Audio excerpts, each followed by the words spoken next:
Hi there, Larry Horist here. Welcome to So There 'Tis. We hear a lot of these days talk about how President Trump is in the bag for Putin. He's a pal of Putin. He's an agent of Putin. He's some kind of, operative for Russia. Now, the first thing we ought to get out of the way is that comparing the record of Donald Trump and the record of Barack Obama, and you could compare records of the Bushes and, past. He has been, issue by issue, the toughest person on Russia, the toughest president on Russia. He didn't get overheard on a mic saying, "Hey, wait till after the election and tell Putin that I can have more flexibility." Trump is the guy who bombed Syria when the Russians were very unhappy, and actually they were manning part of that base because he wanted to stop the use of chemical weaponry. When Obama yielded to the Russian generals to stay out of their airspace in Syria, Trump comes into office and he says, "Oh no, we're not staying out of your airspace. We're going wherever we want." If you look at the sanctions he put on Russia, if you look at all the things he did, as a matter of fact, he is strengthening NATO much to Putin's chagrin.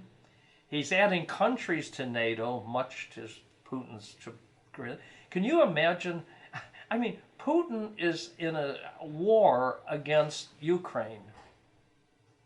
And President Trump says, "No, we're not just going to send them blankets and pillows, folks. We're going to send them weapons and missiles, and we're going to let them fight."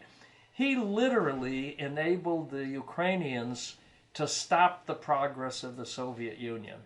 Soviet Union, that's an old expression. But to stop the progress of Russia. It's funny, I said Soviet Union.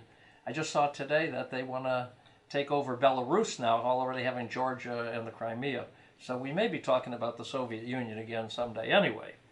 But the point today is that Trump is tough on him. But who really is the friend of Putin? Wouldn't Putin like the United States in chaos? Wouldn't Putin love to see racial animosity in our country? In fact, some of the Russian meddling was directed to promote that division and that animosity. So, wouldn't he like to see the chaos in the administration? Wouldn't he like to see... He's getting nothing much that I can see out of a Trump presidency. What is he getting? People say, well, he's getting nice words, or Trump won't say nasty things about him. But substantively, policy-wise, Putin is getting nothing from the Trump presidency. On the other hand, he's getting a lot from the left-wing chaos, promoting left-wing chaos. He's been very successful at that. And frankly, I think he would love to continue that with a new president. I think he would be very, very happy to find a Democrat president who would be more in the old tradition of not confronting in real time with real issues the Russian Empire. So, there it is.